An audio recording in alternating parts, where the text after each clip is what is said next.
কিবা হেতু তোমাক আজি ইমান বিষাদিত দেখিছো, কিবা হেতু চিন্তাম্বিত দেখিছো তোমাক। হে সৃষ্টিকৰ, কি জনাম দুখৰ কাহিনী। নিয়ন্তাৰ আজ্ঞাক্ৰমে তেওঁৰ এই বিনোদনৰ বাবে এনেহেন বিনন্দিয়াৰ সৃষ্টি কৰিছিল ৰচনা।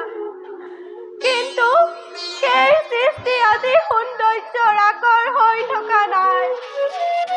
দুৰন্ত দানৱ আৰু ক্ষত্ৰিয়সকলে সত্য, শৌৰ্য, ক্ষমা, দয়া বিসৰ্জন দি পাপৰ যি তাণ্ডৱ লীলা কৰিছে, সি বসুমতীৰ প্ৰাণত অসহ্য হৈ উঠিছে। ইয়াৰ যদিহে উচিত বিচাৰ নকৰে, তেন্তে ধৰণীৰ ৰক্ষা নাই প্ৰভু। তুমি কোনো চিন্তা নকৰি অতি সোনকালে বিশ্ব নিৰন্তাৰ ওচৰত নিবেদন জনাই এটি উপায় উদ্ঘাটন কৰি তোমাৰ ভাৰ মোচনৰ ব্যৱস্থা কৰি কিছুদিন ধৈৰ্য ধৰা, অচিৰতে তোমাৰ ভাৰ মোচন হ'ব। প্ৰভু, আপোনাৰ সান্তনা বাণীত মোৰ মনলৈ শান্তি ঘূৰি আহিছে। সেই শান্তিকে লৈ মই এতিয়া বিদায় মাগিলো প্ৰভু। বিদায় সম্ভাষণ গ্ৰহণ কৰক। ভোলানাথ, দুদান্ত দানৱ আৰু অসুৰৰ ভীষম অত্যাচাৰত ব্ৰহ্মতী আজি ক্লান্তিহীনা, চিৰহীনা, অতিকে দুৰ্বলা হৈ পৰিছে। প্ৰভু, বসুমতীৰ ভাৰী মোচনৰ হেতু আমি অন্তদামী নাৰায়ণকে সুমৰণ কৰা হওক।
নাৰায়ণ, সৃষ্টিৰ নিৰ্মাণৰ ভাৰ অৰ্পণ কৰিলে এই দাস, কিন্তু প্ৰভু পালনৰ ক্ষমতা প্ৰভু আপোনাৰ তজু চৰণ।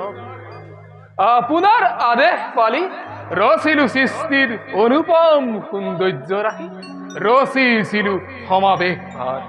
কিন্তু সেই সৃষ্টিত আজি দুদান্ত দানৱৰ হাতত উৎপীড়নে জৰ্জৰিত, অতিকে অস্থিৰ দুদান্ত দানৱ আৰু ক্ষত্ৰিয়সকলৰ বলৰ দৰ্পত নিয়ন্তাৰ আদেশ লংঘন কৰি প্ৰভু ধৰিত্ৰীৰ বুকুত যি পাপৰ তাণ্ডৱ নৃত্য কৰিব লাগিছে, প্ৰভু ব্ৰহ্মমতীৰ প্ৰাণ আজি অতিকৈ অসহ্য হৈ পৰিছে।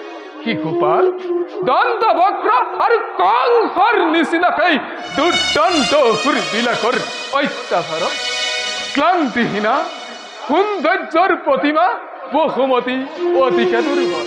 প্ৰভু, যদিহে উচিত বিচাৰ নকৰে বসুমতীৰ ৰক্ষা নাই প্ৰভু।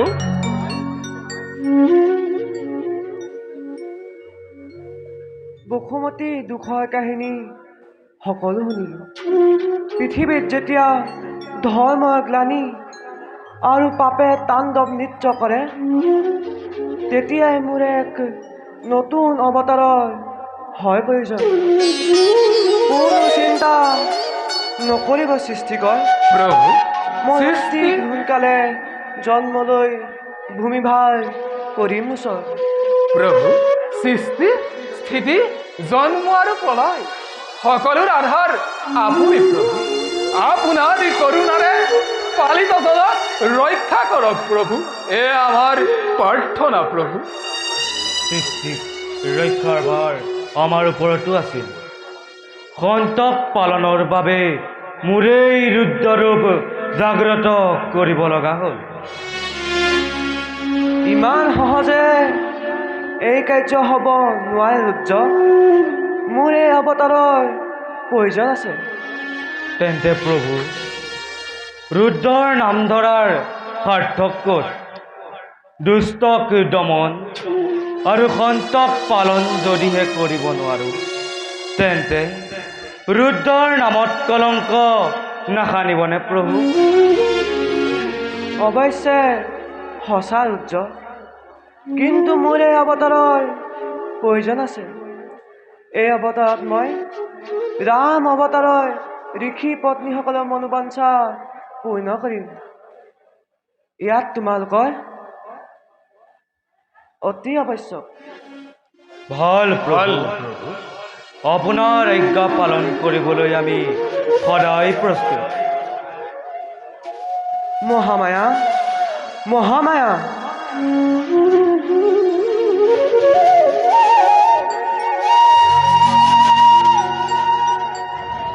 কি কাৰ্য সাধনৰ নিমিত্তে মোক মাতিছে প্ৰভু, প্ৰকাশ কৰক। মহামায়া, ভূমিভাৰ মোচনৰ হেতু মোৰ এক নতুন অৱতাৰৰ হৈছে প্ৰয়োজন।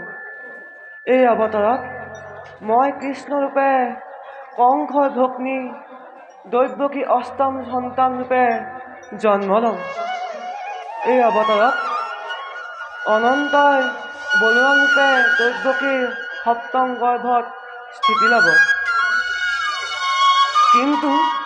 কিন্তু মায়াৰ বলেৰে তুমি সেই গৰ্ভ হৰিণী ৰোহিণীৰ গৰ্ভত স্থাপন কৰিবা।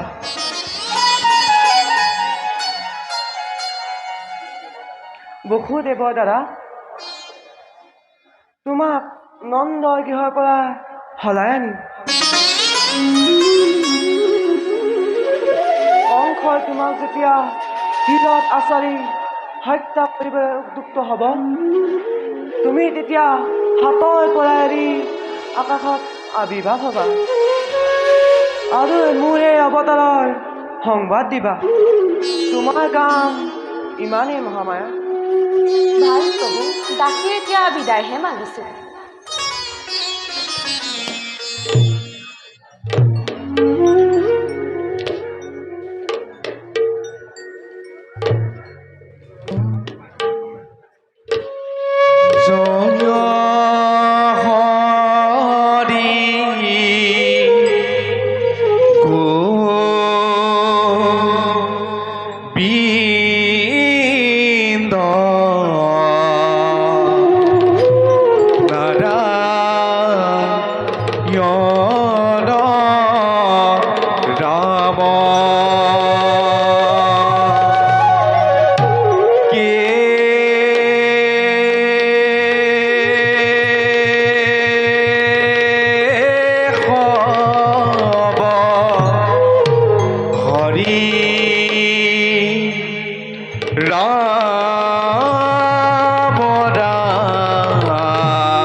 হৰি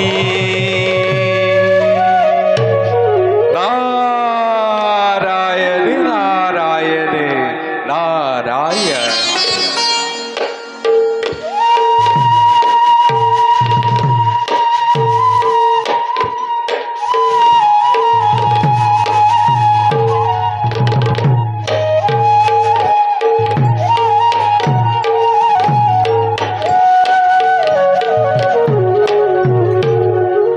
প্রথমে প্রদাবু ব্রহ্ম রূপী সনাতন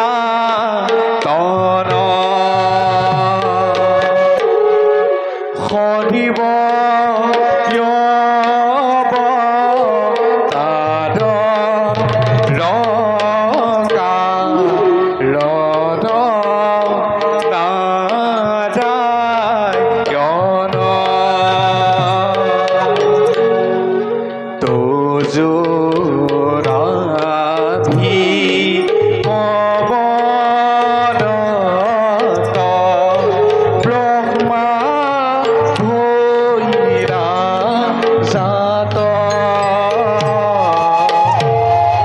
যুগে যুগে অবতার ধরা অক্ষয় ভাত যুগে যুগে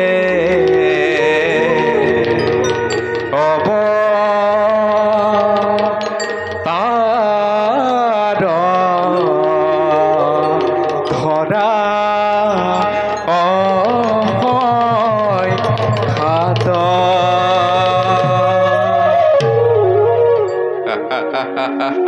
নারায়ণ নারায়ণ নারায়ণ আজি মোৰ পৰম সৌভাগ্য লক্ষ্মী নাৰায়ণৰ সহিতে পিতৃদেৱ আৰু মহেশ্বৰকো মই পালো দৰ্শন হে বিশ্ব ব্ৰহ্মাণ্ডৰ গৰাকী তজুভিত নাৰদৰ সেৱা কৰিব গ্ৰহণ কওকচোন প্ৰভু কিবা হেতু অকস্মাতে স্মৰণ কৰিলে এই দাসক উঠা নাৰদ প্ৰভু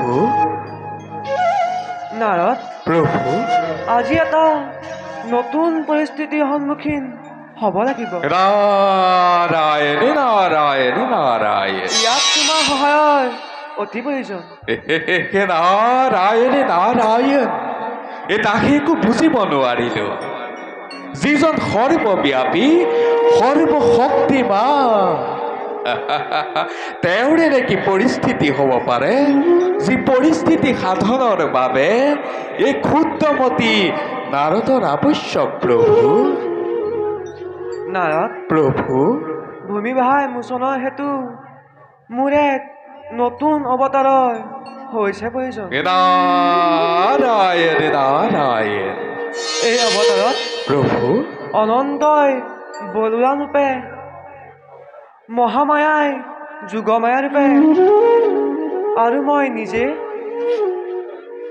কৃষ্ণ ৰূপে যশোদা গৃহত জন্ম ল'ম নাৰায়ণ নাৰায়ণ তাৰ মানে প্ৰভু কিন্তু নাৰদ প্ৰভু মোৰ এই অৱতাৰত তুমিও সহায় হ'ব লাগিব নাৰায়ণ নাৰায়ণ নাৰায়ণ তাৰ মানে প্ৰভু এইবাৰ মোৰে ঢেঁকী বাহন আৰু এই বিনখনিকো নিথৰুৱা কৰি পৃথিৱীত জন্ম ল'ব লাগিব নাৰদ প্ৰভু তোমাৰ দেখিছোঁ পৃথিৱীত জন্ম ল'বলৈ বৰ ভয় নাৰায়ণ নাৰায়ণ তুমি বাৰু জন্ম ল'ব নালাগে তুমি নাৰদ নাৰদ হৈ থাকিবা নাৰায়ণ নাৰায়ণ তাৰ মানে প্ৰভু তুমি এইবাৰ এই নাৰদৰে তুতকীয়া নামটো সাৰ্থক কৰিলা অকল হে নহয় নাৰদ প্ৰভু তুমি এই লীলা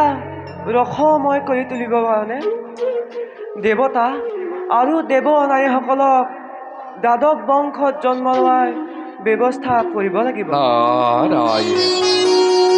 তদুপৰি নাৰদ, প্ৰভু এই অৱতাৰত মই ৰাম অৱতাৰৰ ঋষি পত্নীসকলৰ মনোবাঞ্ছা পূৰ্ণ কৰিম। প্ৰভু ৰাম অৱতাৰত ঋষি পত্নীসকলেনো কি কামনা কৰিছিল ভালদৰে বুজাই কওক প্ৰভু। কম নাৰদ, প্ৰভু। কিয় নকম?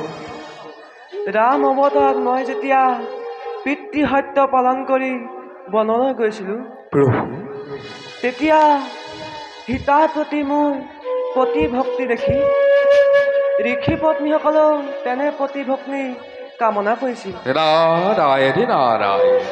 এই অৱতাৰত তেওঁলোক হ'ব গোপনাৰী, প্ৰভু আৰু মই তেওঁলোকৰ লগত কেলি ক্ৰিয়া কৰি তেওঁলোকৰ মনোবাঞ্ছা পূৰ্ণ কৰিম। নাৰায়ণ নাৰায়ণ। আৰু প্ৰভু আৰু ভাগৱত ভক্তি প্ৰচাৰ কৰিব লাগিব। দেখুৱাব লাগিব যে কামতো পুৰুষৰ স্থান অতি তলত, আৰু আৰু কংসকে ধৰি দৈত্যগণক সংহাৰ কৰিম।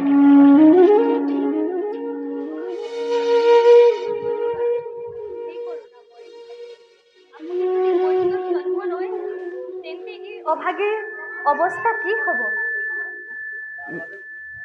তাৰ বাবে কোনো চিন্তা নকৰিবা লক্ষ্মী। এই অৱতাৰত তুমি সীতাৰূপে মৰ্ত্যত জন্ম ল'বা। এতিয়া আমি সকলোৱে নিজ নিজ কামত ব্ৰতী হওঁ। হলে প্ৰভু। প্ৰভু তোমাৰ লীলা বুজি পোৱাৰ সাধ্য নায়েই নিৰ্কিন নাৰদৰ। বাৰু পুৰস্সভাৰ সকলোটিকে জনাই প্ৰণিপাত দাসেবে মাগিছো বিদায়। ঈশ্বৰ পৰম ব্ৰহ্ম সচিদানন্দ বিগ্ৰহ অনাদি ৰুধিৰ গোবিন্দ সৰ্ব কাৰণ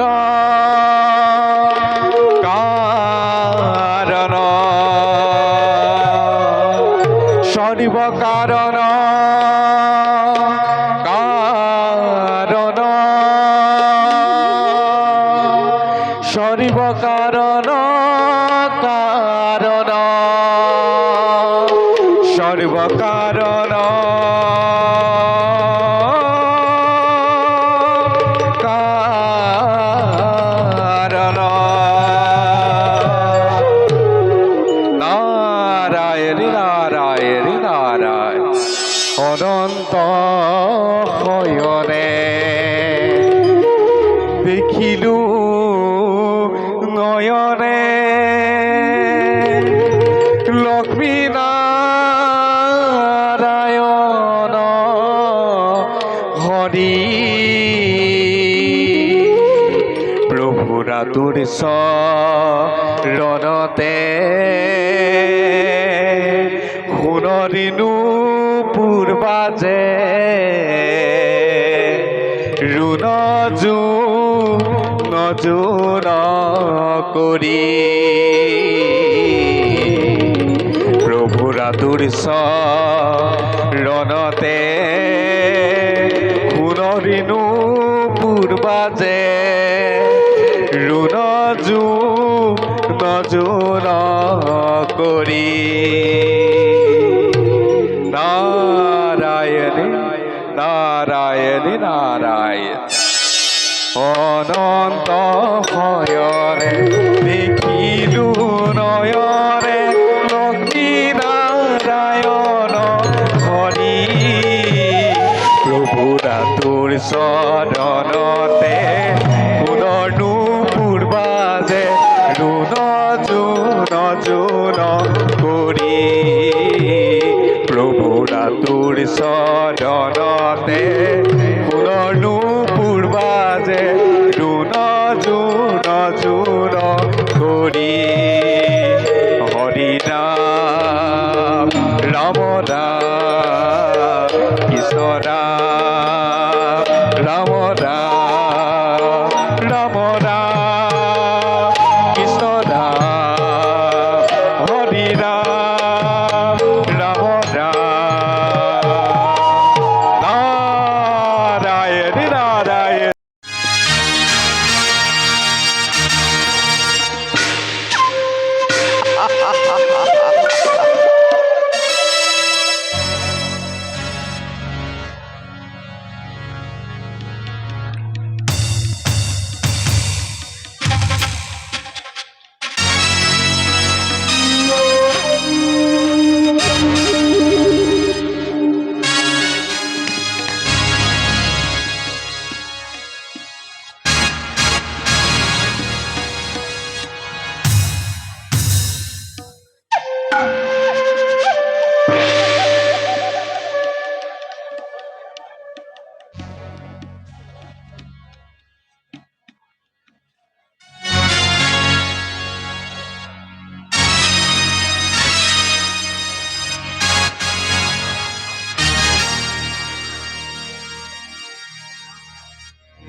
লোকেতো মহাৰাজ আজি মোৰ অতি সৌভাগ্যৰ দিন। হয় মহাৰাজ। মই মোৰ স্নেহৰ ভক্তি মহাদেৱৰ হাতত অৰ্পণ কৰিবলৈ পাই আজি সঁচাকৈয়ে বৰ আনন্দিত। হয় মহাৰাজ, দৈৱকীৰ বাবে বসুদেৱ উপযুক্ত বৰ। যোগ্যপতি নিৰ্বাচিত হৈছে। শুনা কালকেতো মহাৰাজ, স্নেহৰ ভক্তি গুচি যাব মোক এৰি বহু দূৰ দূৰলৈ। এই ৰাজকাৰেং কৰি থৈ শূন্য তৈপকীবিহীন কাৰেঙত মই কিবা দৰে বাৰু মই কটাম দিব। নাই নাই, মই এইবোৰ কি ভাবিছো। কালকেতু মহাৰাজ, দৈপকীৰ শুভ পৰিণয়ৰ সময় প্ৰায় সমাগত। হয় মহাৰাজ। যোৱা আয়তীসকলৰ মংগল ধ্বনিৰে আজি মথুৰা নগৰ মুখৰিত কৰক। ভাল মহাৰাজ।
ৰজা ঘৰে আজি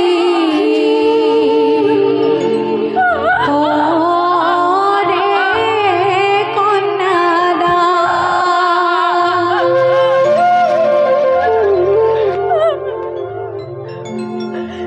দাদা ভনী ভনী তোৰ বকি দাদা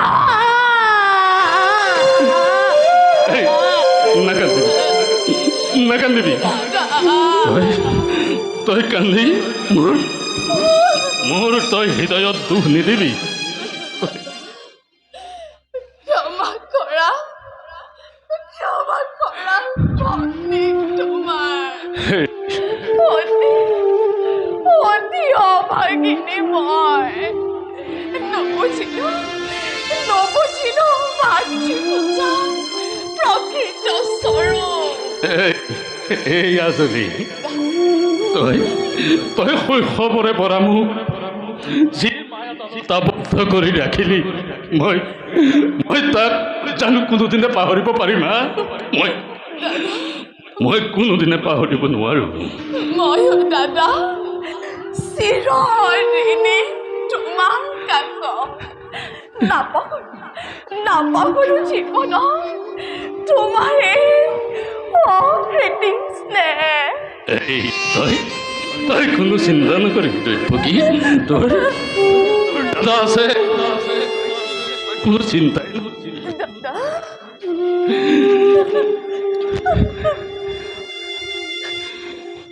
বহুদেৱ আজি মোৰ স্নেহ তোমাৰ হাতত অৰ্পণ কৰিবলৈ পাই মই সঁচাই বহুত আনন্দিত বোধ কৰোঁ। তুমিও নিশ্চয় দৈৱকীৰ সহবাসী হৈ মোক সমগ্ৰ প্ৰজাতিত তুমি আনন্দ দিবা। সেয়েহে আজিৰ পৰা নৱমিত্ৰ সম্পৰ্ক কৰিলো স্থাপন। এই আজি তোৰ বৰৰ নিমিত্তে বসুদেৱক মাতি আনিছো মই মথুৰা নগৰে।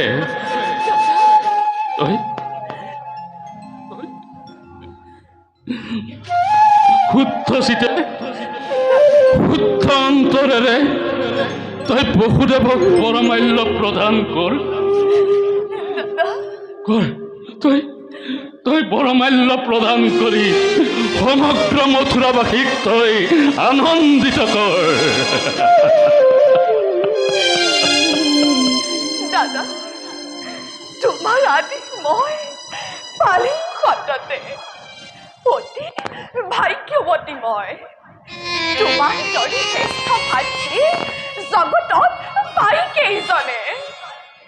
দিয়া দাদা বিদায়ৰ বেলা তজু উপদেশ সাৰোগত কৰি আগবাঢ়ি যাব পাৰোঁতে জীৱন পথত। দিয়া দাদা আশীৰ্বাদ মোৰ। উঠা বসুদেৱ, আশীৰ্বাদ কৰিম মই তোমালোক দুয়োকে। তোমালোকৰ জীৱনত বহুত সুখ আনন্দ মধুময় তোমালোকৰ জীৱন। দাদা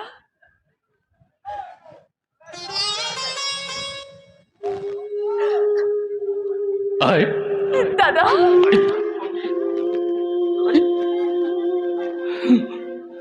শেষ মুহূৰ্তত মই তহঁতক দিবলৈ মোৰ একো মাত্ৰ মই কৰিম প্ৰাৰ্থনা। তহঁত জীৱন সুখৰ হওক, মধুময় হওক, সুখৰ হওক, মধুময় হওক।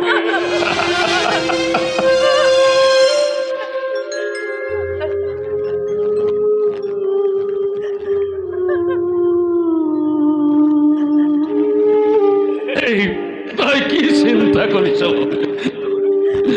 তোৰ ওচৰত মই আছো দ্বাৰত ৰথ হৈ আছে সাজু নিজে নিজে মই আজি ৰথৰ ভাগ ধৰি ধৰি থৈ আহিম তহঁত দুয়োকে বল বল আই সিংহ দুৱাৰলৈ বল বল বসুদেৱ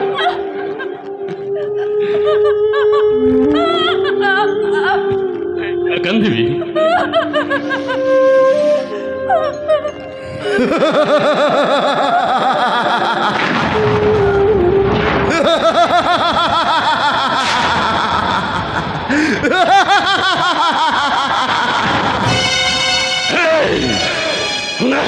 কোনে কৰে অট্টহাস্য এই আকাশ মাৰ্গত হৰিকংস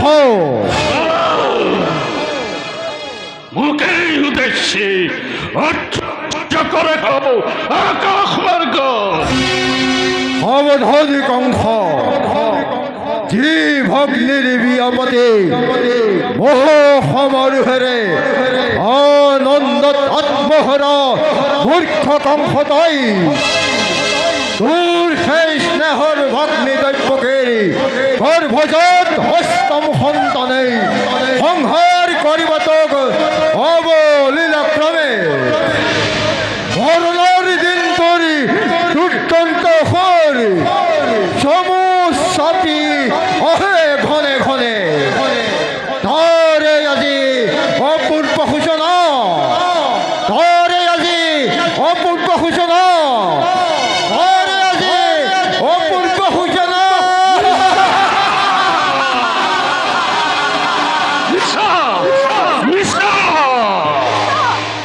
মনত কাল মূৰ্খে ধৈৰ্যতেৰ অভিশাপ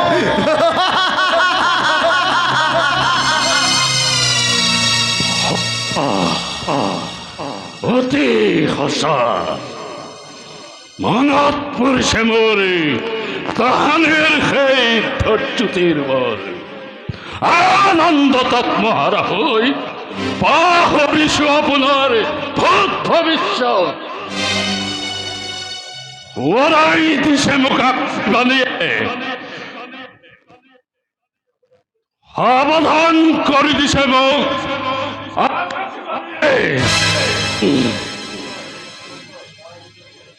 ওৰাই দিছে আজি মোক কৰ্তব্য নিজৰ আপোনাকেতো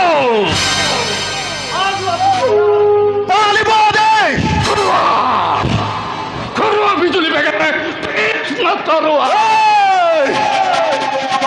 আনন্দত উন্মুক্ত প্ৰজা পলক লৰি শত্ৰু মৃত্যু মোৰ কোনো নাই সকলো শত্ৰু যাতে যতে পোৱা হত্যা কৰা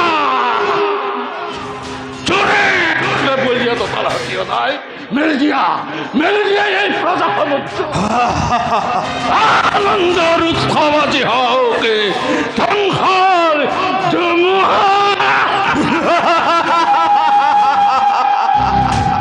কোনো চিন্তা নকৰিব যুৱৰাজ আপোনাৰ শ্ৰীচৰণৰ ডাক কালকেতুৱে মথুৰাৰ ঘৰে ঘৰে বাটে ঘাটে যি নৃশংস হত্যাকাণ্ডৰ সৃষ্টি কৰিব হাজাৰ হাজাৰ বছৰৰ পাছতো মানুহে ক'ব লাগিব যে পৃথিৱীত যদি এনে কোনো নৃশংসতাৰ হৈছিল সেই কেৱল মথুৰা আৰু সেই নৃশংসতাৰ নায়ক আছিল এই কালকেতু নৃশংসতা নৃশংসতা নৃশংসতা নৃশংসতাৰ অন্য এক নাম কালকেতু নিষ্ঠুৰতা নিষ্ঠুৰতা নিষ্ঠুৰতাৰ অন্য এক নাম কালকেতু মমতাৰ অন্য এক নাম কালকেতু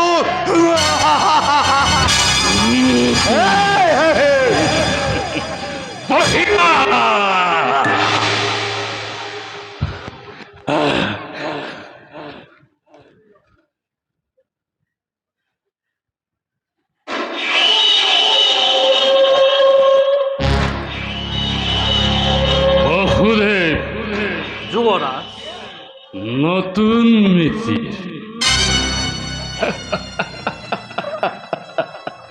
আৰু স্নেহৰ ভক্তিৰ ফকী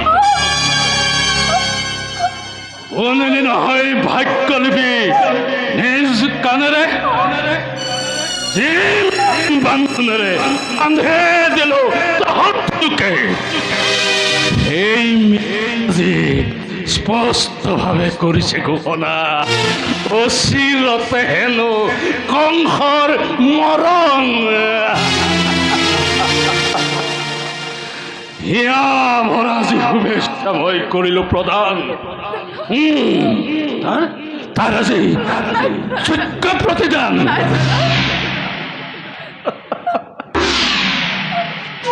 অচিৰতে হ'ব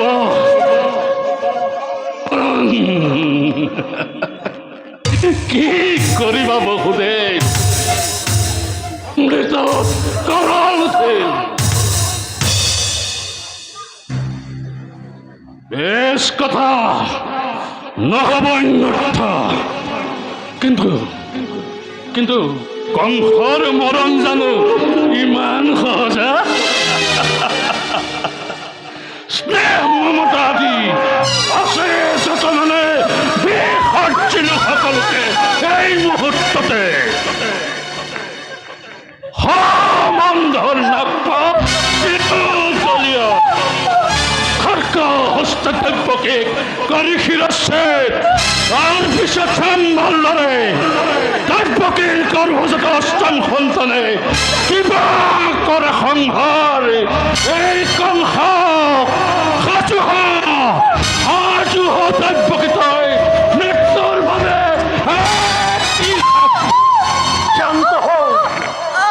শান্ত হোক যুৱৰাজ মানৱ দৈব্যাধীন দৈব্যক দাম্ভিকতাৰে অতিক্ৰম কৰাটো বাতুলতাহে মাত্ৰ অন্য হাতে ভগ্নী হত্যা মহাপাপ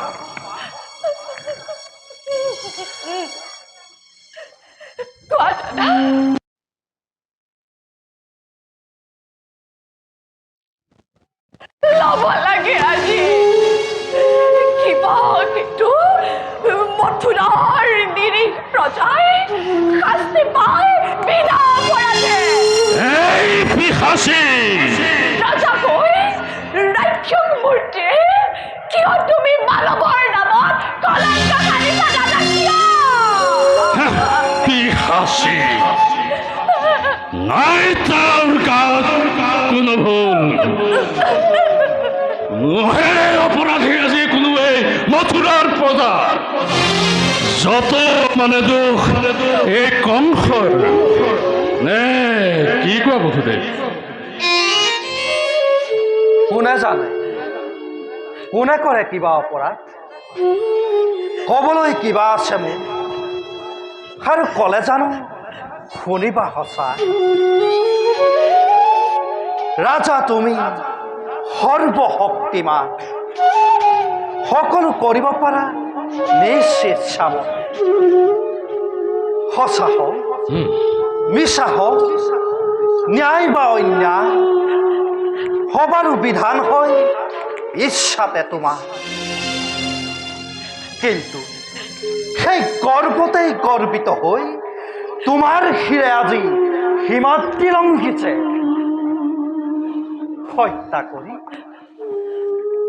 হত্যা কৰি ভগিনী নিজৰ মৰণকো তুমি ৰুধিব খুজিছা পৰিহাস নালাগে কৰিব বিনম্ৰই ঘটাব বিঘিনি তোমাৰ কথাই সঁচা ৰজা মই যি ইচ্ছা মই কৰিব পাৰো আগে দৈব্যকীক কৰিম সংহাৰ তাৰ পাছত চাম ভালদৰে দৈব্যকীৰ গৰ্ভজাত এই সন্তানে কিবা দৰে কৰে কংসক নিধন সাজু দৈব্যকীতৰ মৃত্যুৰ বাবে সাজু আছো দাদা প্ৰতি মুহূৰ্ততে কিন্তু দাদা ধনুক জানিবা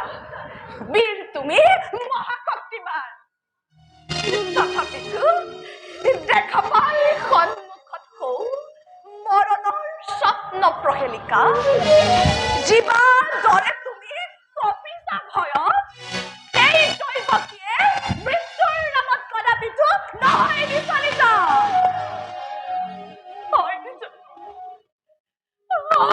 যদি মৃত্যু মোৰ স্বামীৰ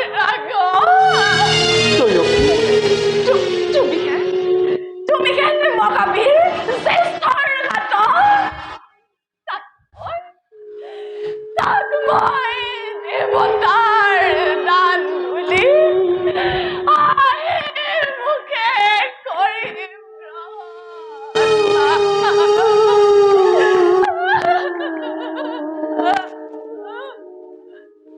সঁচা কথা এনে কাৰ্য অতি অশুভ। নাৰী হত্যা, ভগিনী হত্যা, কলংককালী বাহানী ক্ষত্ৰিয় বিনা প্ৰয়োজনে তুমি ৰঞ্জিত কৰিবা।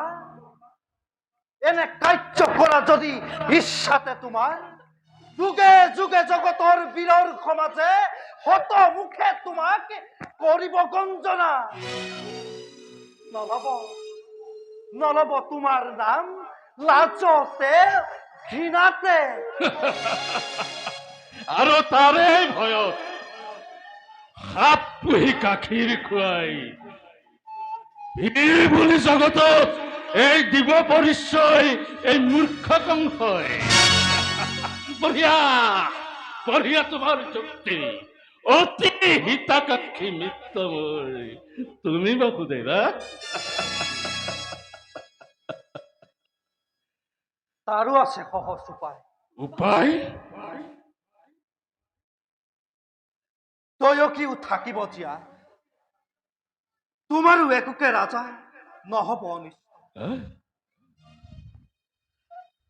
কৰ জোৰে মই কৰিছো মিনতি, দিয়া মোক তয়কিৰ প্ৰাণ ভিক্ষা দান।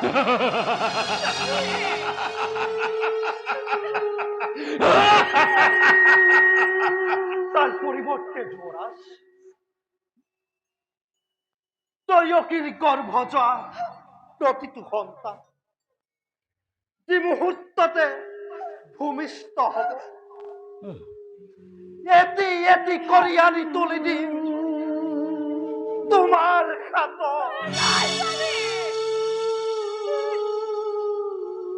হত্যা করি সিহত হবা তুমি নিষ্কন্ত নিশ্চিত।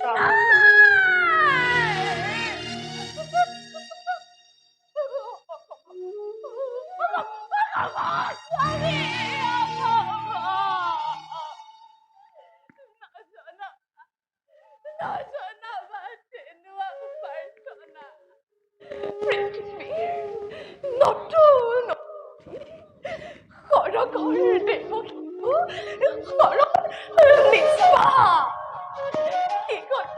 প্রাণ বিনিময়ে জীবন ভিক্ষা মোৰ নাই প্ৰয়োজন, নাই প্ৰয়োজন।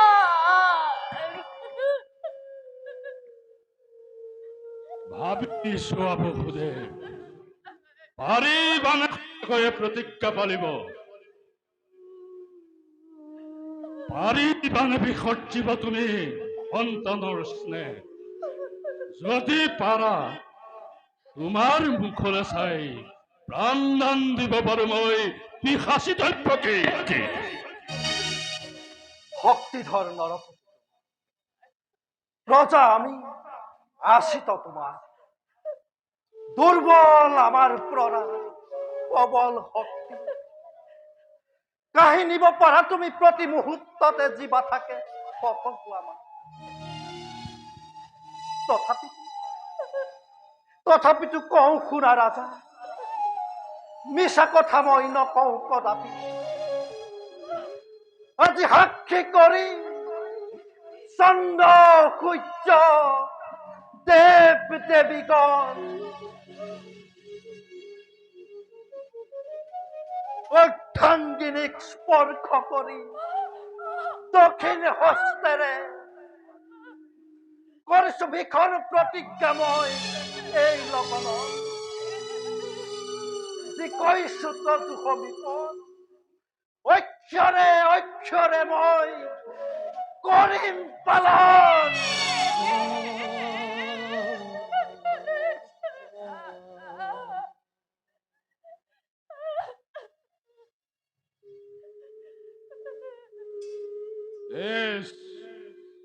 এতিয়াৰ পৰাই দুয়োজনে মুণ্ড নিষ্ঠৰ নিজকেই কৰাগৈ প্ৰস্তুত।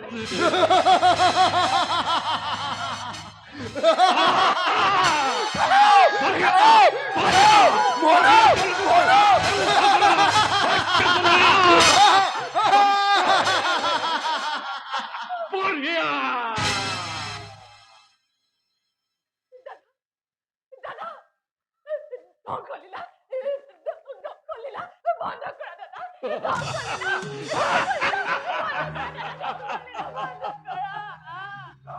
জগতে আজি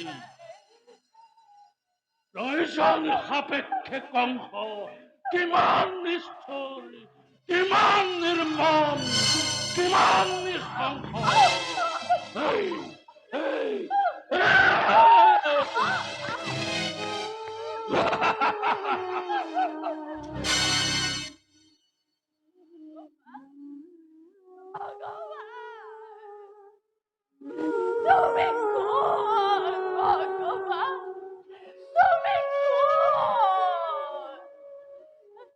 দয়কী ভগৱান নিচে ওচৰতে।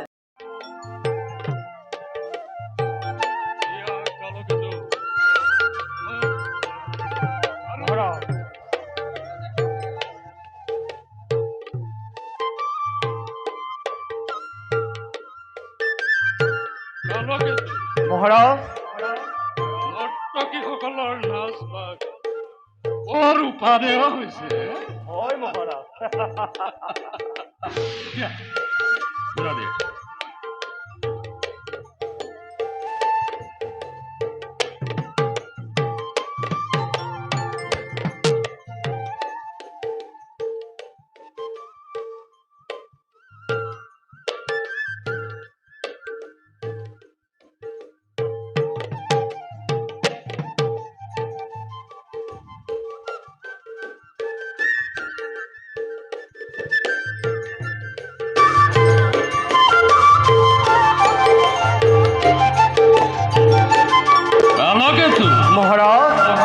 এওঁলোক দেখোন স্বৰ্গৰ লম্বা মেনকাতকৈও শ্ৰেষ্ঠ।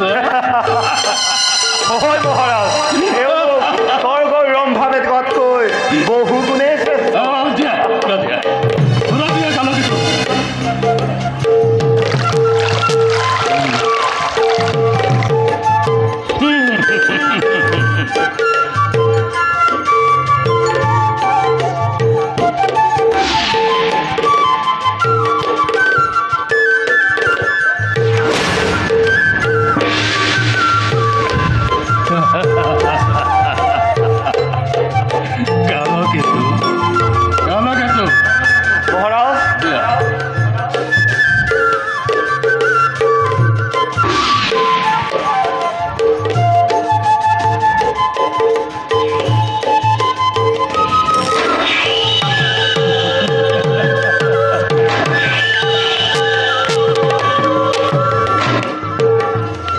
কালকেতু।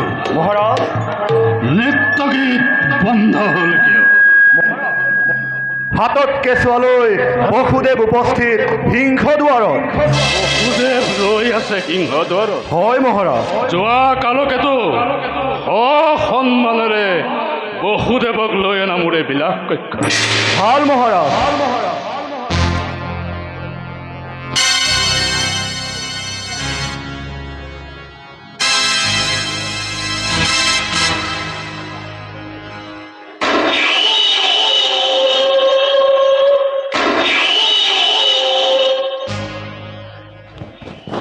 মহাৰাজ, আজি পুৱা ব্ৰহ্ম মুহূৰ্ত দৈৱকীৰ গৰ্ভস্থিতি হ'ল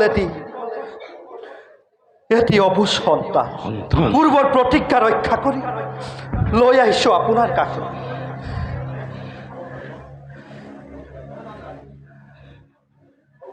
দিয়া দিয়া দিয়া মোক সন্তান দিয়া দিয়া দিয়া সন্তান দিয়া দৈৱকীৰ গৰ্ভজাত অষ্টম সন্তান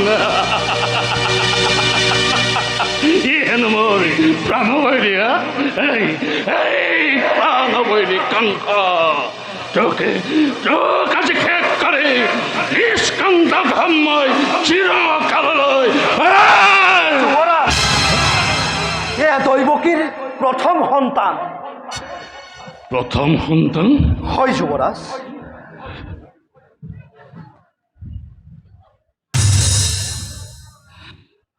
ইয়াৰ পৰা মোৰ কোনো ভয় নাই। মোক লাগে দৈৱকীৰ গৰ্ভজাত অষ্টম সন্তান প্ৰাণবৈৰী মোৰ। ই মোৰ কোনো ভয়ৰ কাৰণ নহয়। লোৱা বসুদেৱ, ইয়াৰ পৰা মোৰ কোনো ভয় নাই। দিয়াগৈ মাকক তুমি শত বৰ্ষ জীয়াই থাকক যেন এই ধৰাৰ বক্ষ। লোৱা আৰু শুনা, যি মুহূৰ্তত গৰ্ভস্থ হ'ব দৈৱকীৰ অষ্টম সন্তান, সেই মুহূৰ্ততে তুলি দিবাহি মোৰ হাতত। যোৱা ভাল মহাৰাজ।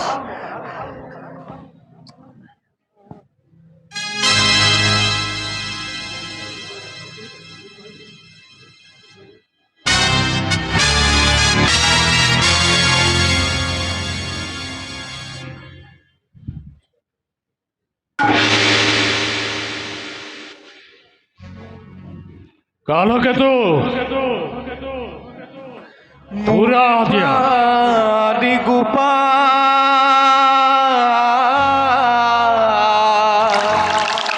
দীনবন্ধু নাৰায়ণ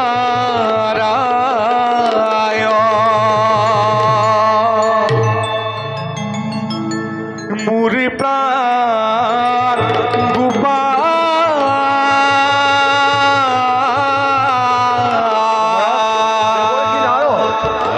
দীনবন্ধু নাৰায়ণ। আহক দেৱঋষি, আপোনাৰ আগমনে পবিত্ৰ কৰিলে এই মথুৰা নগৰ। নাৰায়ণ নাৰায়ণ নাৰায়ণ।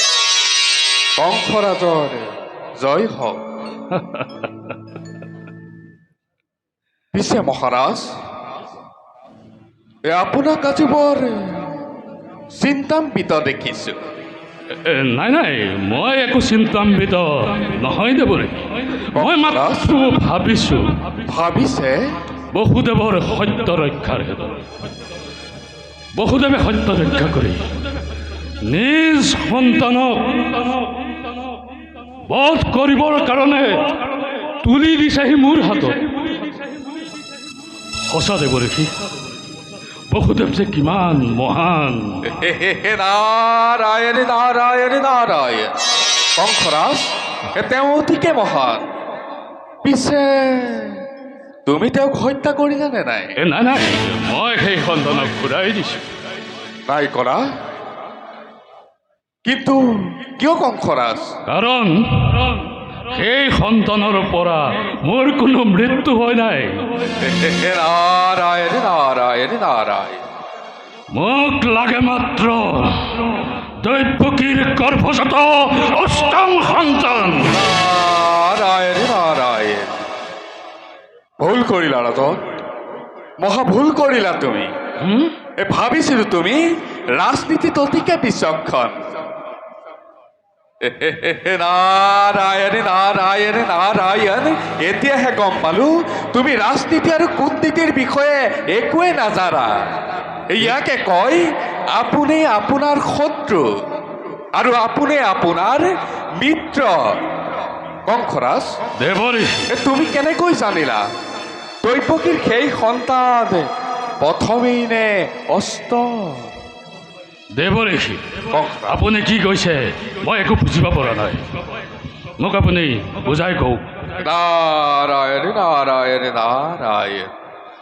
শুনা কংসৰাজ, তুমি মোৰ এই হস্তত থকা ফুলপাহিলৈ লক্ষ্য কৰা। ইয়াত আঠোটাকৈ পাহি আছে। ইয়াক যদি আমি প্ৰথমৰ পৰা গণনা কৰোঁ তেতিয়া প্ৰথমেই হ'ব অষ্টম, অষ্টম আৰু ইয়াক যদি আমি অষ্টমৰ পৰা গণনা কৰোঁ তেতিয়া অষ্টমেই হ'ব প্ৰথম। প্ৰথম চোৱা, তোমাক মই প্ৰথমৰ পৰা গণনা কৰি দেখাইছোঁ, ভালদৰে লক্ষ্য কৰিবা। চোৱা, প্ৰথম, প্ৰথম দ্বিতীয়, দ্বিতীয় তৃতীয়, তৃতীয় নাৰায়ণ নাৰায়ণ নাৰায়ণ, দেৱৰী তৃতীয় তৃতীয়, চতুৰ্থ, চতুৰ্থ পঞ্চম, পঞ্চম ষষ্ঠ, ষষ্ঠ সপ্তম, সপ্তম আৰু এয়া চোৱা, ভালদৰে লক্ষ্য কৰিবা কংসৰাজ, আৰু এয়া হ'ল অষ্টম। নাৰায়ণ নাৰায়ণ নাৰায়ণ। কংসৰাজ, এইবাৰ তোমাক মই অষ্টমৰ পৰা গণনা কৰি দিম, ভালদৰে লক্ষ্য কৰিবা। চোৱা, অষ্টম, অষ্টম সপ্তম, সপ্তম সপ্তম দেৱৰী নারায়ণ নারায়ণ, ষষ্ঠ, ষষ্ঠ ষষ্ঠ পঞ্চম, পঞ্চম পঞ্চম পঞ্চম পঞ্চম, পঞ্চম কংসরাজ, চতুৰ্থ, চতুৰ্থ চতুৰ্থ চতুৰ্থ, চতুৰ্থ তৃতীয়, তৃতীয় তৃতীয়, তৃতীয় আৰু দ্বিতীয় আৰু এয়া চোৱা কংসৰাজ, এয়া হ'ল প্ৰথম। নাৰায়ণ। দেৱৰী কংসৰাজ, মোক আপুনি কিবা এটা উপায় দিয়ক, মই যেন মোৰ প্ৰাণসন্তক নিঃশেষ কৰিব পাৰোঁ। দিয়ক দিয়ক দেৱৰী, মোক উপায় দিয়ক। নাৰায়ণ নাৰায়ণ নাৰায়ণ। উপায় আছে কংসৰাজ, কওক কওক। তুমি বসুদেৱ দৈৱকীক শীঘ্ৰে বন্দীশালত বন্দী কৰা আৰু তাত এনেদৰে পহৰি নিক্ষেপ কৰা যাতে সন্তান জন্ম হ'লে প্ৰথমেই তোমাৰ কাষ পায়, আৰু তাক তুমি নিমিষতে হত্যা কৰিব পাৰিবা। নাৰায়ণ নাৰায়ণ। কংসৰাজ, এবে মই বিদায়হে মাগিম। যাওক দেৱৰী। এ মায়াত বন্দী হইলে কাদিন্দি ভ্ৰমৰ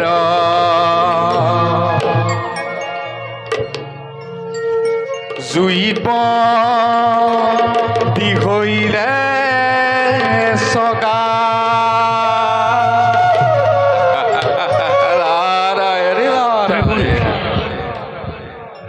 তুমি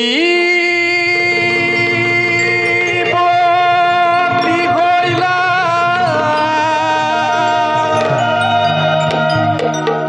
গৰ্ব সংসাৰে,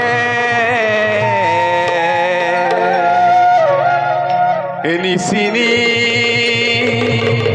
ঈশ্বৰ লীলা।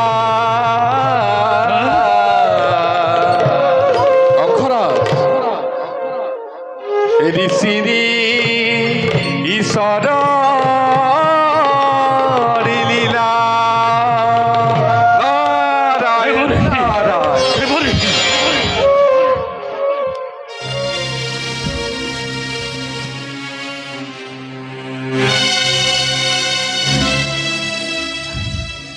প্ৰথম, তৃতীয়, তৃতীয়, চতুৰ্থ পঞ্চম ষষ্ঠ সপ্তম আৰু অষ্টম।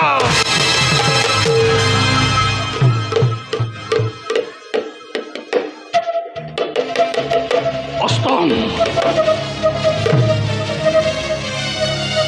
সপ্তম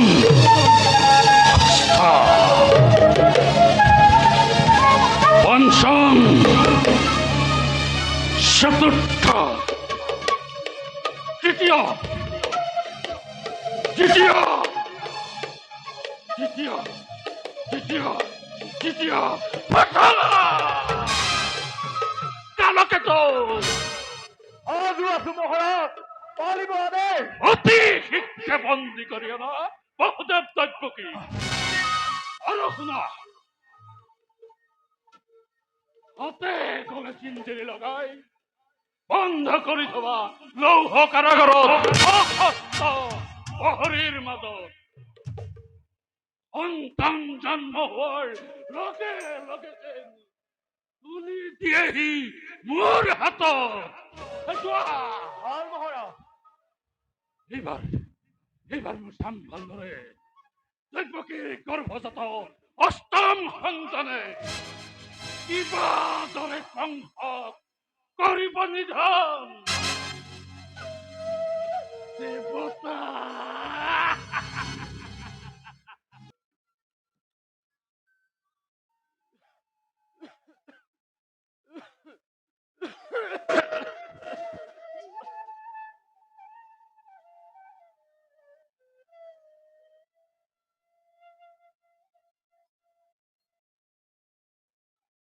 পণিপাত গ্ৰহণ কৰক।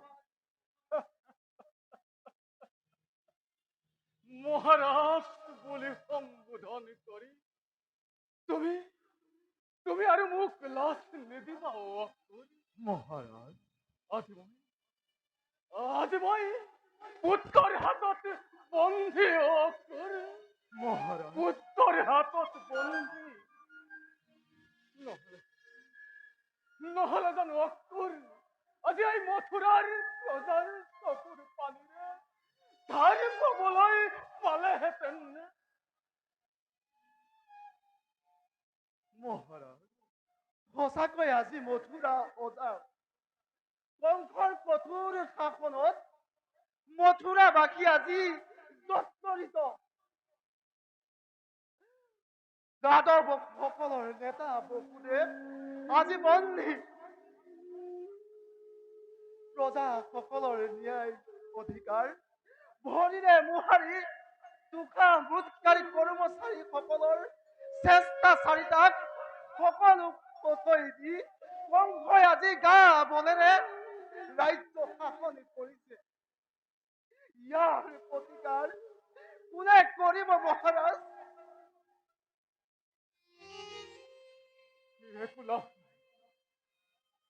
একো লাভ নাই অসুৰ। মহাৰাজ, আজি যদি পিতৃৰ কথা পুত্ৰই শুনিলেহেঁতেন। মহাৰাজ, আজি যদি প্ৰজাৰ আবেদন নিবেদন ৰজাই কান্দিলেহেঁতেন, তেন্তে এই উগ্ৰসেন কাৰাগাৰত পচিব নালাগে।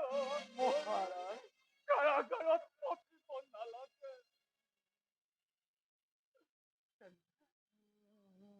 তেন্তে আজি মহন্ত সম্পদে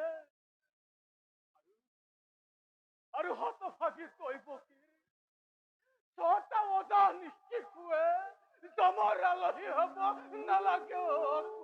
মহাৰাজ, জমৰ আলহী হব নালাগে। জানা মহাৰাজ, আজি এই উগ্ৰসেনৰ ৰাতে এটা সামান্য প্ৰহৰীও পালন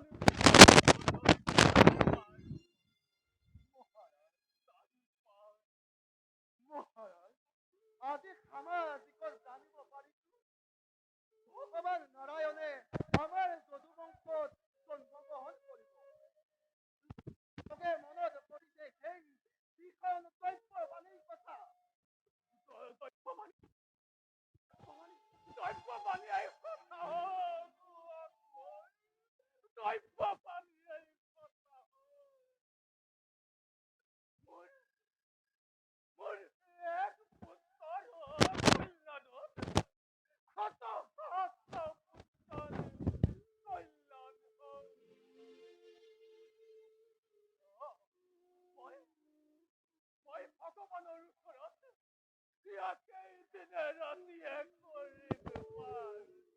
ৰাম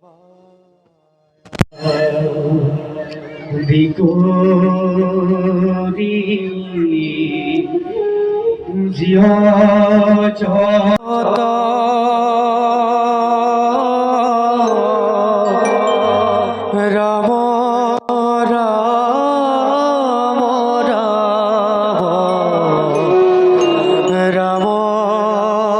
ৰাম ৰাম মায়া যাব যে অসয় ঘুমতি যায়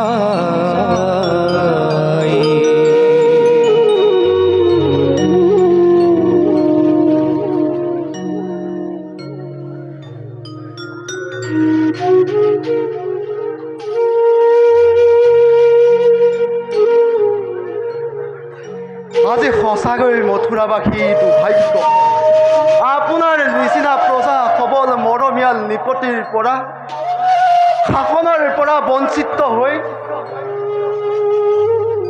মহাৰাজ আপুনি দীৰ্ঘজীৱী হওক আপোনাৰ তলত মথুৰাবাসী থাকিব পাৰিলে ৰাম ৰাজ্যও পাবলৈ হেঁপাহ নকৰে মহাৰাজ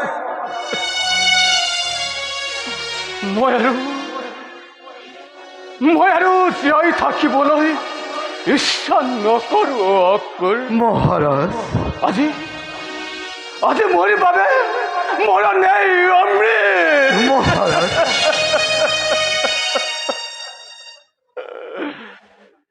প্ৰজাপালক ৰজা মই আছিলো এদিন। সেইবোৰ অতীতৰ কথা। আজি উত্তৰ আগত পিতৃৰ যন্ত্ৰণা, ৰজাৰ আগত প্ৰজাৰ আৰ্তনাদ, কিমান কৰোঁ, কিমান বেদনাদায়ক। আজি মই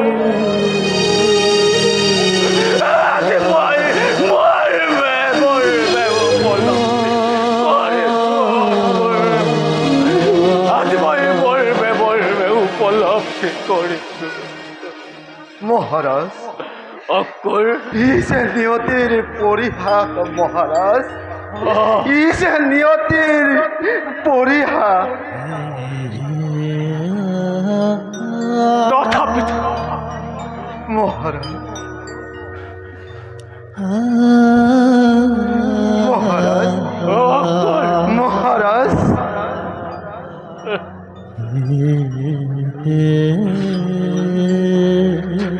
মহাৰাজ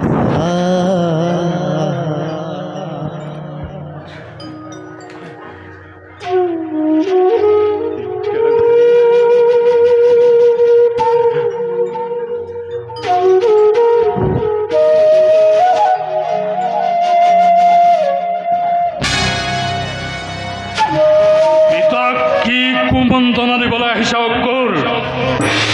ইমানেই ষড়যন্ত্ৰ নকৰা ভীষণ।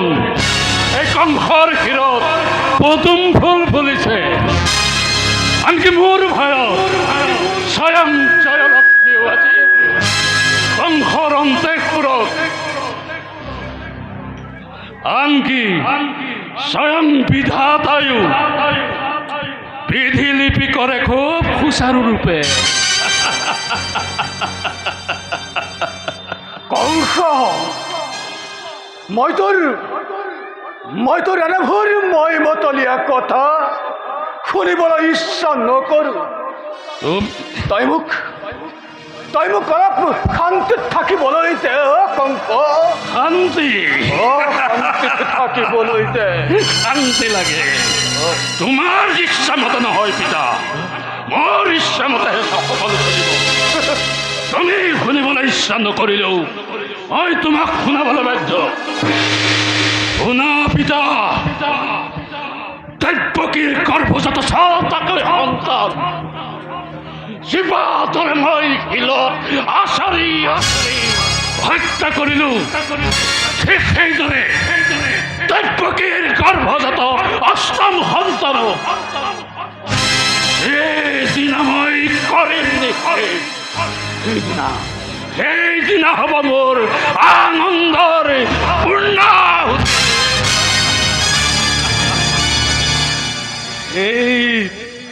সেইদিন প্ৰায় সমাগত পিতা।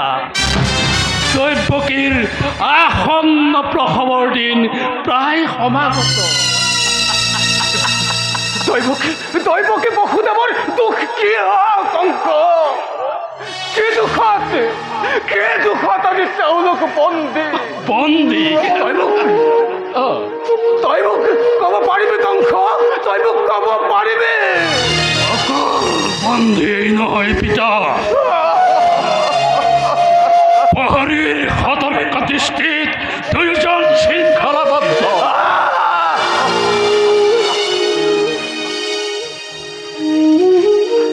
মোৰ প্ৰাণবৈৰীৰ অভ্যৰ্থনাৰ হেতু মই সকলোবোৰ আয়োজন কৰিলোঁ। মই এতিয়া যাওঁ পিতা।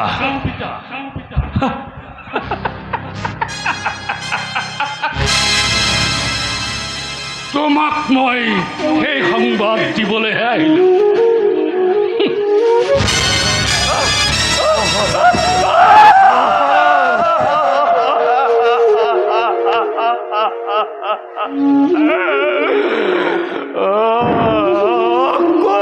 মহারাজ, মথুরার ভবিষ্যৎ পুহারে আন্ধার। মহারাজ, ই অতি জটিল প্ৰশ্ন। আশা কৰোঁ পোহৰেই হওক। পোহৰ মহাৰাজ, পোহৰ।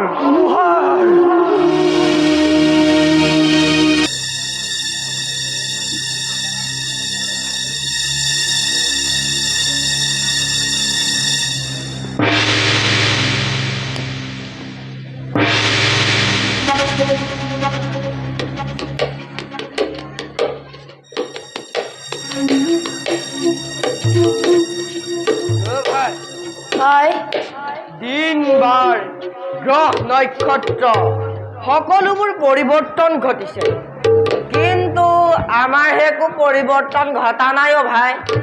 এই সঁচা কথা কলি অ' ভাই। মোৰ কেতিয়াবা লাগে যেন আমাৰ দিনকাল পৰিৱৰ্তন নহ'ব অ' ভাই।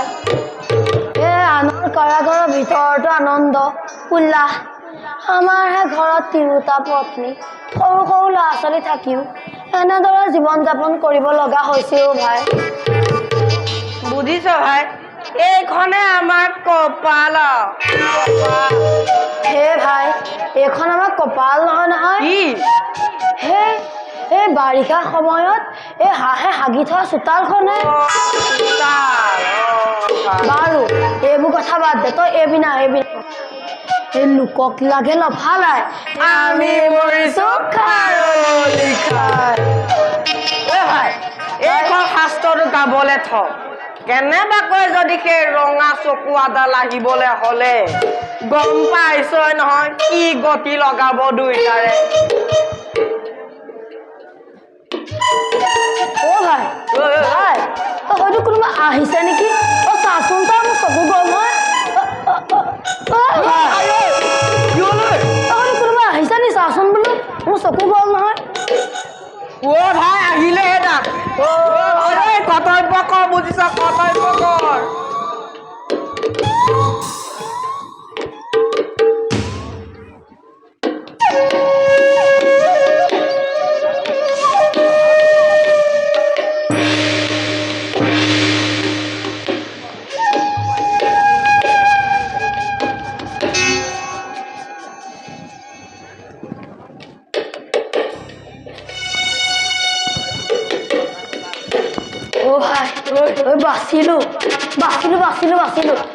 বাচিলা কোনটো? সেইডাল সৰু চকু আহে, আচল ডাঙৰ চকুৱাটো আহিলে দুইটাৰে কি মজা দিব গম পাইছা?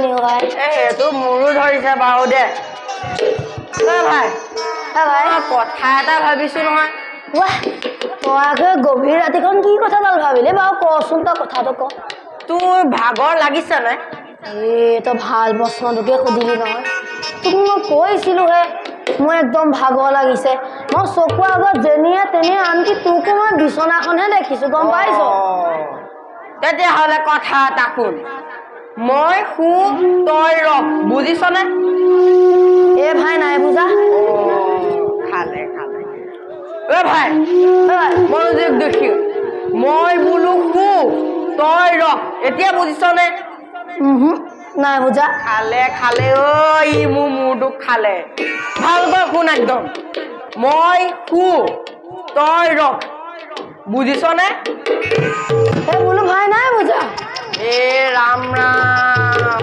ভাল গলগ্ৰহটো মোৰ মাথা লগাই দিলে কি বোলে কংসডালে ভাই ক'ত গলি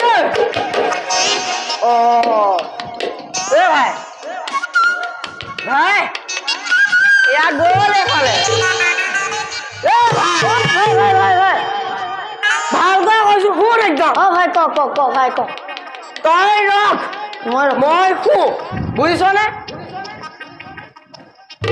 ভাই বুজি গলো বুজি গলো এইটোহে কথা ভালকৈ থাকিবি দেই কেনেবাকৈ যদি সেই কি আছিলে কংসডাল আহিবলৈ হ'লে তোকতো বাচিলে লগতে ময়ো গলো ইপিনে আজি অষ্টমী তিথি ভাই নালাগে সময় নালাগে ভাগৰ লাগিছে নহয় ভাই ভাই ভাগৰটোতো লাগিছে মই শুই লওঁ কিন্তু ময়ো শুম ভাই শুবি দে মই শু দে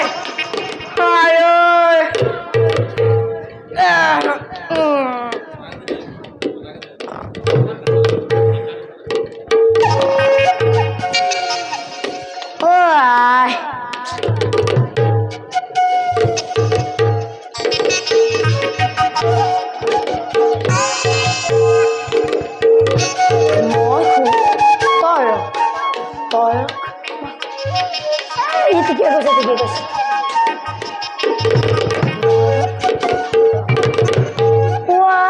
কথা শুনে কেটা ই মোক মানে মুখহে বনালে ভাই উঠ ভাই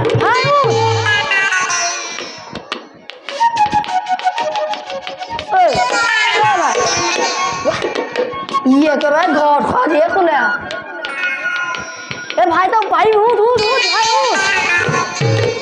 কুম্ভকৰ্ণ খোৱাৰে কৈছে যা যি হ'ব মইতো ৰখিমে ভাই তাতে আজি অষ্টমী তিথি কি চলিছে নাই শুলে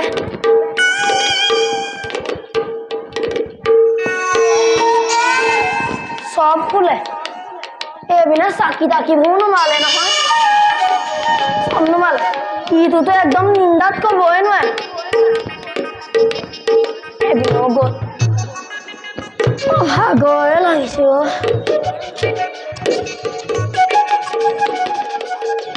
যা যি হয় হ'ব অকণমান টোপনিটো মাৰি লওঁ অষ্টমী তিথিও নহয় যা যি হয় হ'ব দেখা যাব শুনো দে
নীতি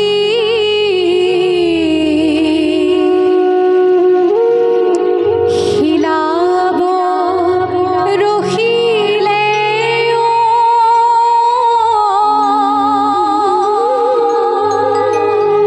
নুশুনি প্ৰজাৰ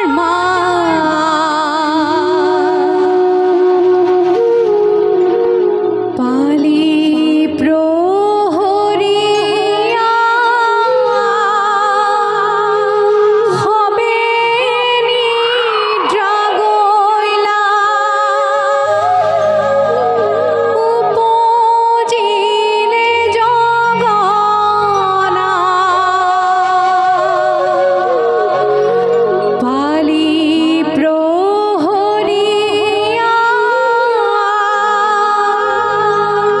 সবে নিদ্ৰা গইলা উপজিলে জগনা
আচৰিত অকস্মাতে আপুনি হাতৰ শিলকি পৰি সুলকি ত্ৰাণ বন্ধনৰ পৰা নিষ্ঠুৰ ৰজা কোনে আহি অকস্মাতে কৰি দিলে মুকুতিৰ বিধান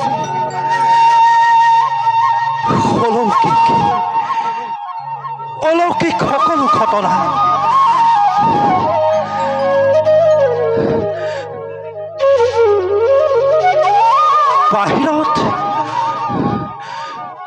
বাহিৰত তবাপিতাশীল বৰষুণ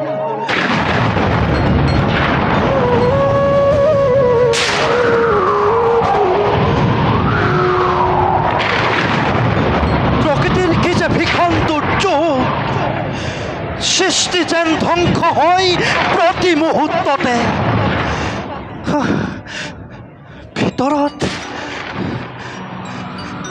ভিতৰত মই আৰু দয়কী দুটি প্ৰাণী মাথো সৃষ্টি কেৱল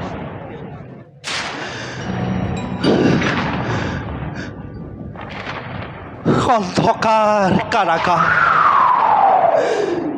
সিও যেন হ'ল আজি দেৱৰ মন্দিৰ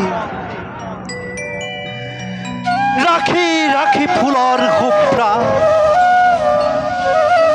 ধূপ ধূনা চন্দনৰ গোন্ধ ভাহি আহি চতুৰ দিশে কৰে সুশোভি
তই অকে দিয়া দিয়া তই অকে ক'ত ক'ত পুত্ৰ ৰত্ন মোৰ দিয়া লোৱা না দিয়া তই অকে পুত্ৰ ৰত্ন দিলো উপকাৰ দিয়া তই অকে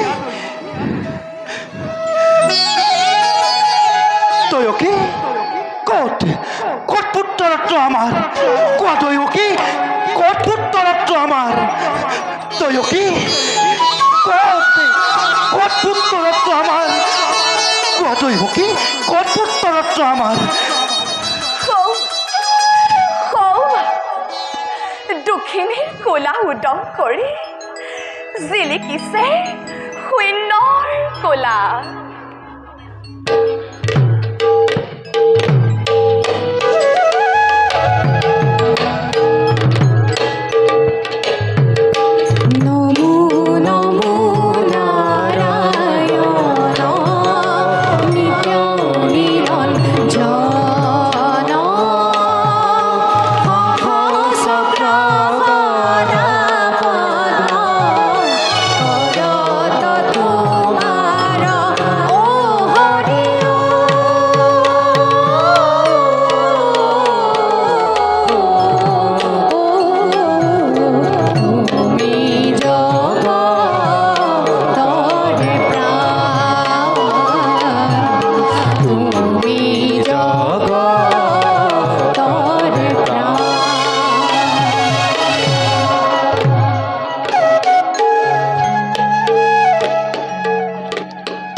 চিৰসুন্দৰ বিশ্বৰ সকলো জ্যোতি সমাৱেশ কৰি ভুৱন মোহন ৰূপ দেখুৱাই তোমাৰ বসুদেৱ দৈয়কীক কৰিলা সাৰ্থ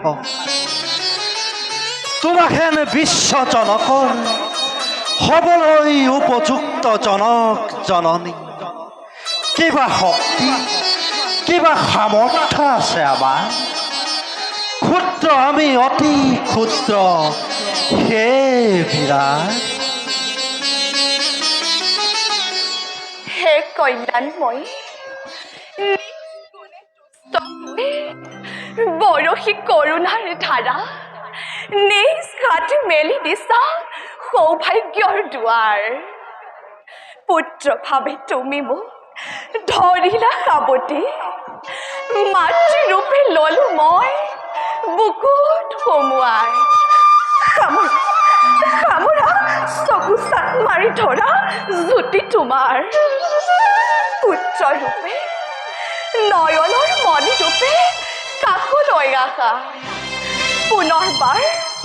পুনৰবাৰ স্থিতি লোৱা দৈৱকীৰ কোলা দৈৱকীৰ মনোবাঞ্ছা পূৰ্ণ কৰা কল্পতৰু মোৰো এবে সেই অভিলাষ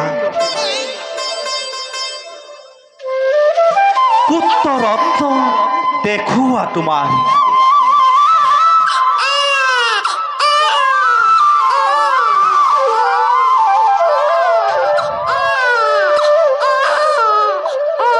দৈৱকী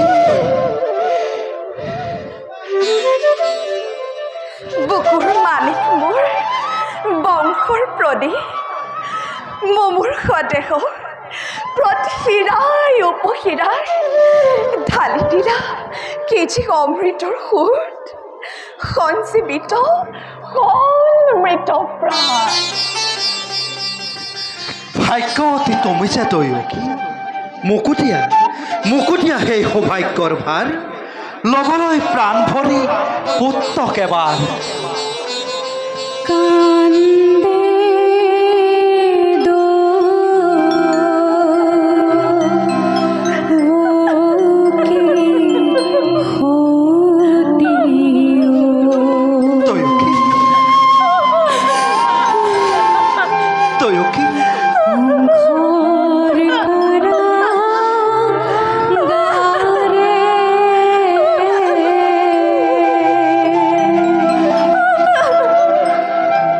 কি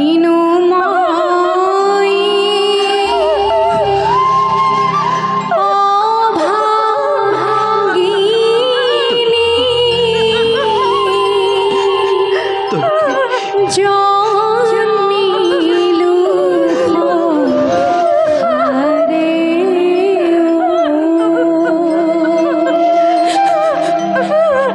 কান্দে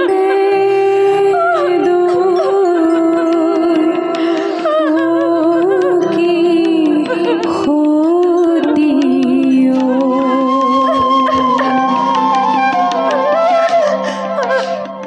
কি তৈও কি সকলোতো কিছা আনন্দত বিষাদৰ ৰেখা গোচোৱা মুখৰ পৰা ৰিহাৰ আচৰ কান্দা কান্দা নাই তুমিও কান্দা তৈও কি কান্দি কান্দি মজিয়া তিওয়া তৈও কি বাবা বাবা সেই ৰাক্ষসী মুহূৰ্তৰ কথা অলপ পাছতে আহি উপস্থিত হ'ব ভাতৃ মোৰ মগাতাল তৈও কি কিয় বাচ্চা জন্ম ললিও খন্তেকৰ কাৰণে কিয় স্থিতি ললিও দৈৱকীৰ গৰ্ভ তৈও কি আমাৰ পাপৰ ফল পূৰ্ব জন্মৰ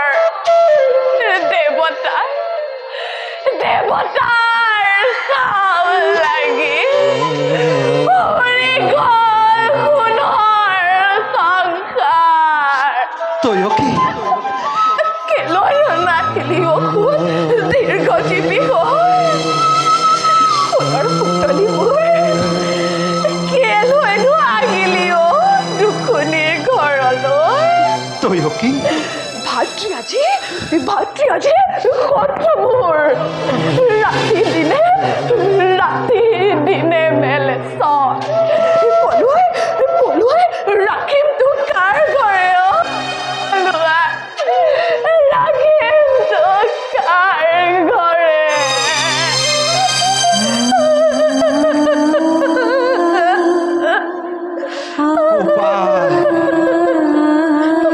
উপায় তৈও কি উপায়েৰে ৰক্ষা কৰো আমাৰ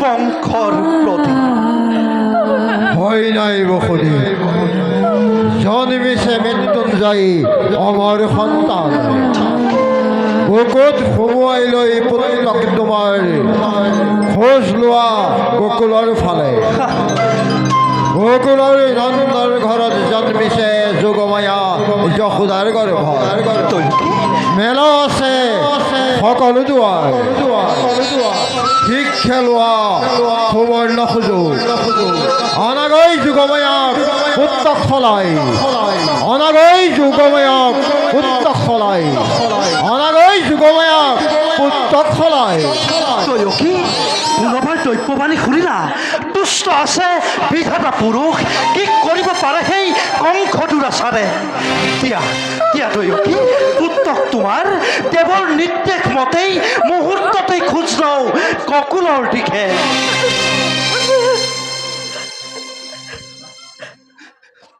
তৈও কি দিয়া তৈও কি দিয়া তৈও কি তৈও কি তৈও কি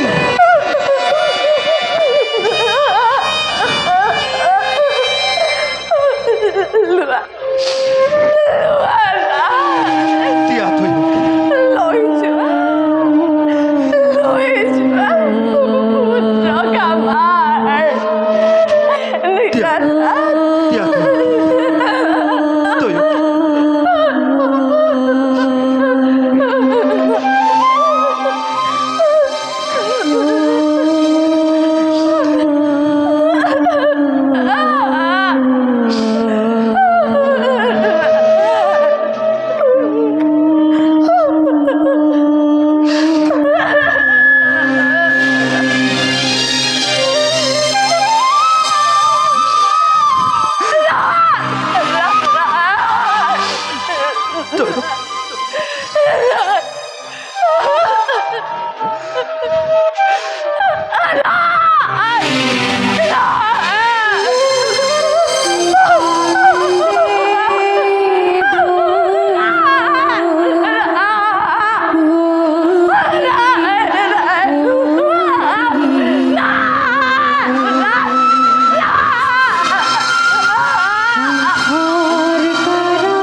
রিয়া সত্র ক্ষীরে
দৈবকীর গর্ভজাত অষ্টম সন্তানে সংহার করিব মোক অবলীলাক্রমে।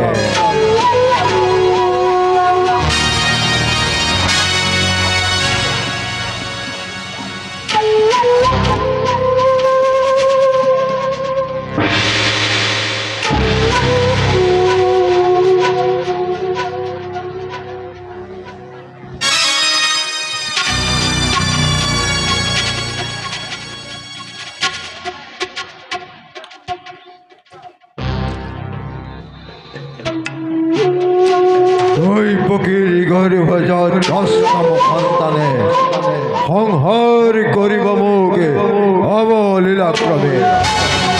দৈবকীর গর্ভজাত অষ্টম সন্তানে সংহার করিব মোক অবলীলাক্রমে। নাই,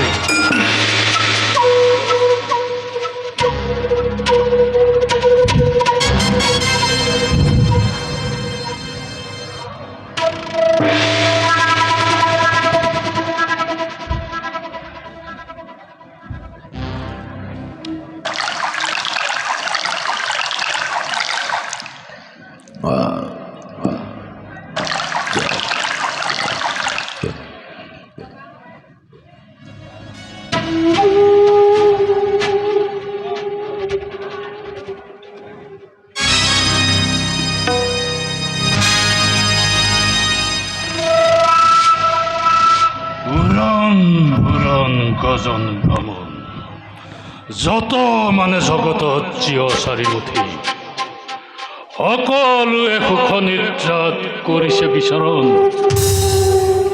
কিন্তু কিন্তু হাই তোৰ ভকীয়া কংস, নাই তোৰ কপালত সেই সুখ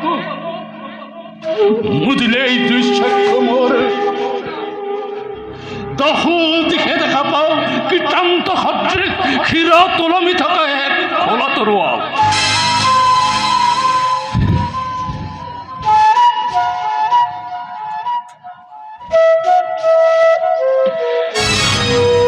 দৈবকীৰ গৰ্ভজাত অষ্টম সন্তান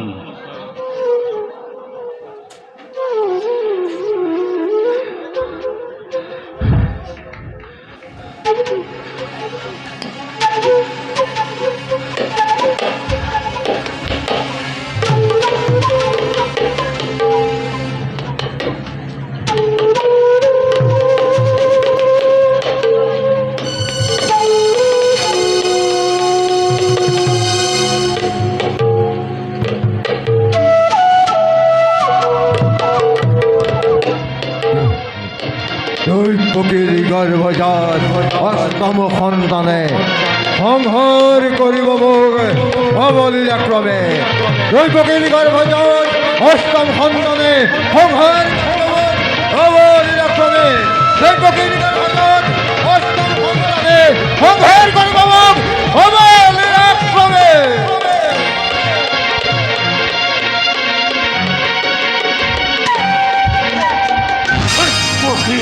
গৰ্ভজাত অষ্টম সন্তানে সংহাৰ কৰিব মোক অবলীলাক্ৰমে। আজি অষ্টমী তিথি যাওঁ নেকি নিজে মই কাৰাগাৰলৈ চাবলৈ প্ৰাণবৈৰিক মোৰ। মহাৰাজ মই আপোনাৰ শ্ৰীচৰণৰ দাস কালকেতু মহাৰাজ নাই নাই কোন নাই মই আপোনাৰ শ্ৰীচৰণৰ দাস কালকেতু মহাৰাজ দৈপকীৰ গৰ্ভজাত তই অষ্টম সন্তান নহয় নহয় মহাৰাজ মহাৰাজ আজি আপুনি মোক চিনিব পৰা নাই মহাৰাজ চিনিব পাৰিছো কালকেতু কিন্তু কিন্তু এওঁলোক কোন তেওঁলোক অঘাঘুৰ বকাঘুৰ চক্ৰবাদ আদিকে আপোনাৰ সেনানায়কসকল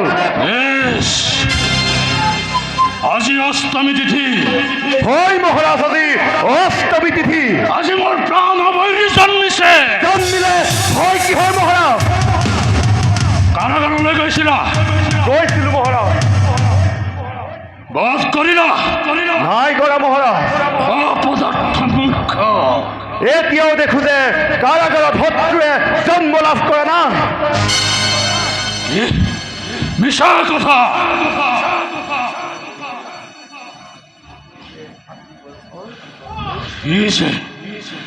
ই যে মাতৃৰ গৰ্ভৰ অন্তৰালত থাকি অট্টহাস্য কৰিব লাগিছে মাতৃৰ গৰ্ভ ফালি চিৰি টানি আজুৰি আনি তাক শিলত আচাৰি হত্যা কৰিব লাগিব সি যে দৈপকীৰ গৰ্ভজাত পুত্ৰ নহয় এটি কন্যা সন্তান মিছা কথা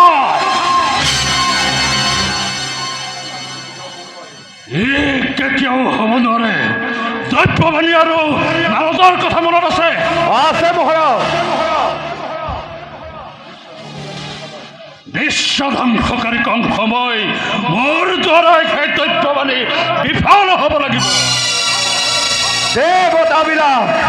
দেৱতাবিলাক মহাৰাজৰ হিতাকাংক্ষী নহয় কেৱল আপোনাক প্ৰতাৰিত কৰিব বিচাৰে আৰু কালকেতুক প্ৰতাৰিত কৰিব পৰা নাই মহাৰাজ সেই নিমিত্তে আমি ৰাজ্যত যিমানবোৰ শিশুৱে জন্মগ্ৰহণ কৰিছে তাক মাতৃৰ কোলাৰ পৰা কাঢ়ি আনি শিৰত আচাৰি পাঠ কৰিলো আৰু কাৰাগাৰত কি হ'ল কাৰাগাৰলৈ গৈছিলো কিন্তু কি কাৰাগাৰলৈ গৈছিলো মহাৰাজ এই উত্তপ্ত সিহাতত লৈ এই আশা বুকুত বান্ধি যদি তাত ভদ্ৰে জন্ম লাভ কৰিছে তাক মাতৃৰ কোলাৰ পৰা কাঢ়ি আনি বধ নকৰিলো মহাৰাজ অপদাৰ্থ এতিয়াও দেখো যে তাত কোনো সন্তান জন্ম হোৱা নাই অসম্ভৱ সি যে মাতৃৰ গৰ্ভৰ অন্তৰালত বহি কি অট্টহাস্য কৰিছে মাতৃৰ গৰ্ভ ফালি চিৰি তাক কাঢ়ি আনি কিয় হত্যা নকৰিলা মহাৰাজ সি যে দৈপকীৰ গৰ্ভজাত পুত্ৰ নহয় এটি কন্যা সন্তান দেৱতাবিলাকে মোক প্ৰতাৰিত কৰিছে কালকেতু কাৰাগাৰলৈ যাওঁ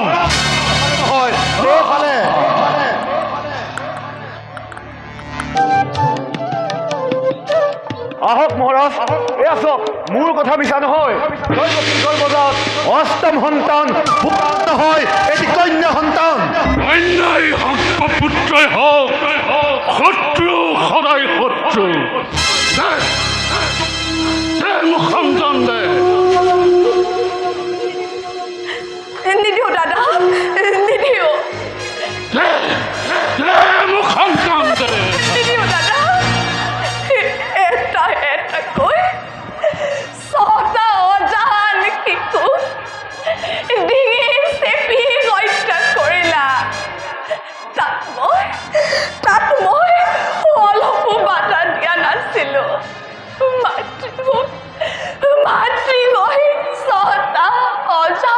শিশু মৃত্যুৰ আগলৈ তোমাৰ গাঁতত আগ বগাই দিছিলো।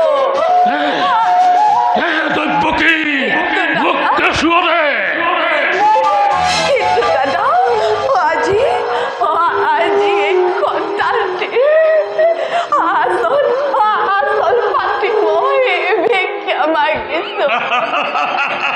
তাইৰ পৰানো তোমাৰ কি ক্ষতি হ'ব? দিয়া দাদা মোক বিমুখ নকৰিবা, দাদা বিমুখ নকৰিবা। দৈৱকী সন্তান দে মোক।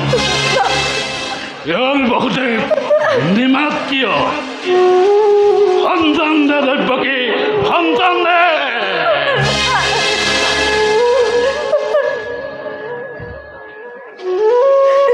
দাদা দৈৱকী মোক সন্তান দে। নাই দাদা দৈৱকী মোক সন্তান দে।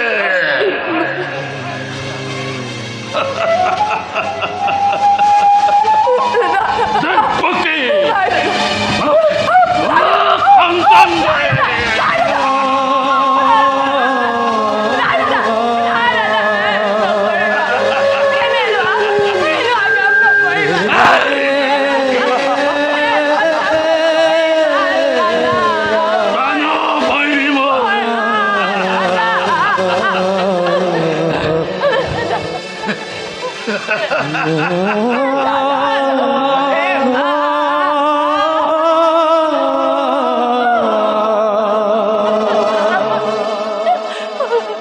দৈৱকীৰ গৰ্ভজাত অষ্টম সন্তান মোৰ প্ৰাণ বৈৰী।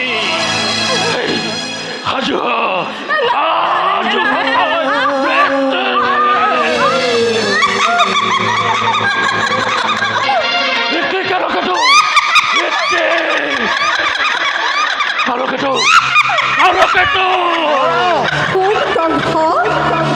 দেৱী মই যুগমায়া ঋষি তই সংহাৰ কৰিব কিবা সাধ্য তোৰ। বিশ্বাস শ্ৰেষ্ঠ ব্যৰ্থ হ'ল সকলো যতন। আজি মাছ নিশা য'তে ত'তে উপজিছে প্ৰাণবৈৰী তোৰ। মৃত্যু তোৰ বাৰিষা পুৱতি নদীৰ সোঁতত। কিদৰে ৰাখিবি মূৰ্খ তই বালিৰ ভিতৰে? কিদৰে ৰাখিবি মূৰ্খ তই বালিৰ ভিতৰে? কিদৰে ৰাখিবি মূৰ্খ তই বালিৰ ভিতৰে?